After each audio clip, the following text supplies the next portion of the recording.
तो आज हम ब्राजील के हीरों की दुनिया में थोड़ा गहराई से उतर रहे हैं। हमारे पास कुछ दिलचस्प स्रोत हैं, कुछ लेख, कुछ शोध जो अमेज़न से लेके इतिहास तक फैली एक, कह सकते हैं, चमकदार मगर काफी उलझी हुई कहानी बताते हैं। राइट। और हमारा मिशन है कि इस जानकारी से मुख्य बातें निकालें, समझें कि इन हीरों के पीछे क्या संघर्ष है, क्या लालच है। हाँ बिल्कुल।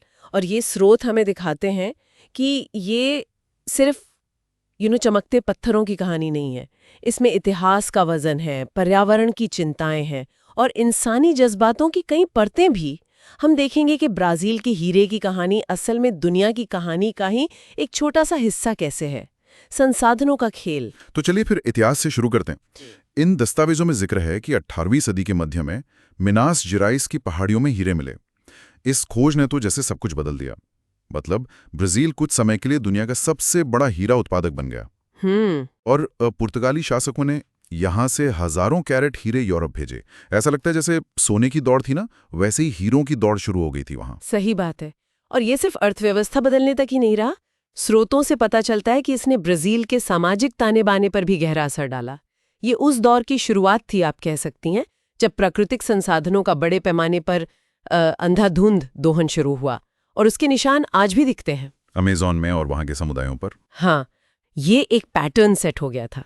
अच्छा, और आज की तस्वीर देखें तो सामग्री क्या बताती है? एक तरफ तो मॉडर्न तकनीकें हैं, हाँ, दूसरी तरफ आज भी कई इलाकों में वो गारिम्पेरोज हैं, मतलब छोटे स्वतंत्र खलिक। बिल्कुल, छोटे कारीगर जो हाथों से बहुत मुश्किल हालात में खुदाई करते हैं। रोराइमा, मातो ग्रोसो, पारा, इन राज्यों में अवैध खनन एक बड़ा सिरदर्द है ना, जिसके लिए अमेज़न के जंगल कट रहे हैं। साउथ, वो भी यही ब्राजील से मिला था। हाँ, और यहीं पे कहानी थोड़ी और पेचीदा हो जाती है।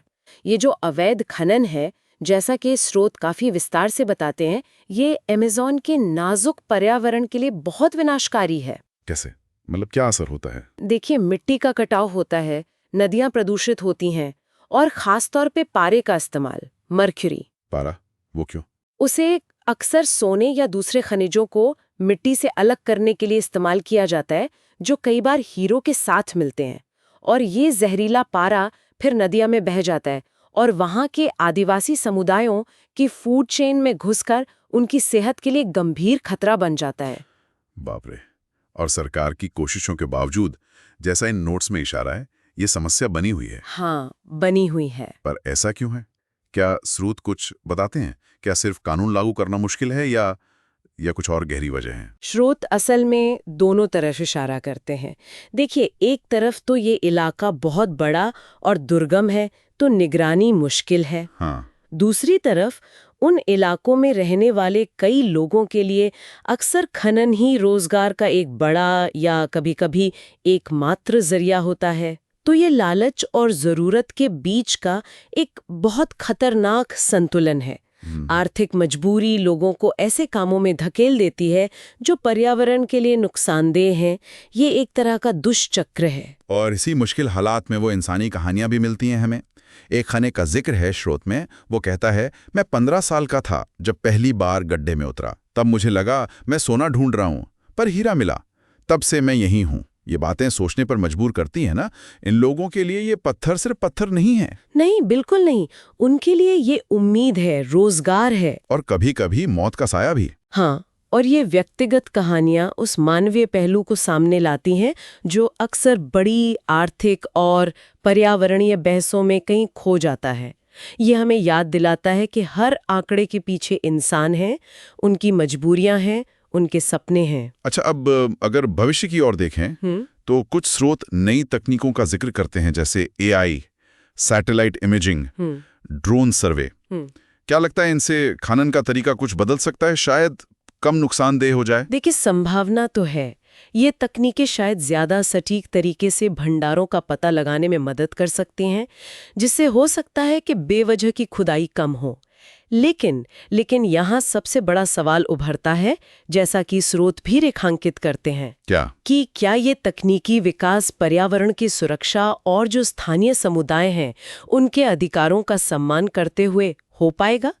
अमेज़न जैसा संवेदनशील इलाका, वहां तकनीक का इस्तेमाल एक दो धारी तलवार साबित हो सकता है। संतुलन साधना ही असली चुनौती होगी। बिल्कुल। तो ब्राजील के हीरों की इस कहानी में हमने चमक के साथ साथ गहरा अंधेरा भी देखा। इतिहास की परछाइयां हैं, आज की चुनौतियां हैं, पर्यावरण का दर्द है, इंसानी जद्दोजहद है और भविष्य की अनिश्चितता। सब कुछ जैसे एक छोटे से पत्थर में सिमटा हुआ है। बिल्कुल। और अंत में सोचने के लिए शायद यही सवाल बचता है कि जब हम इन स्रोतों से उजागर हुई मानवीय और पर्यावरणीय कीमत को जान लेते हैं, तो क्या किसी हीरे का मूल्य सिर्फ उसकी चमक या कटाई या कैरेट से तय होना चाहिए, या फिर उस पत्थर की इस मुश्किल और अक्सर दर्दनाक यात्रा को भी उसके मूल्य का हिस्सा मानना जरूरी है?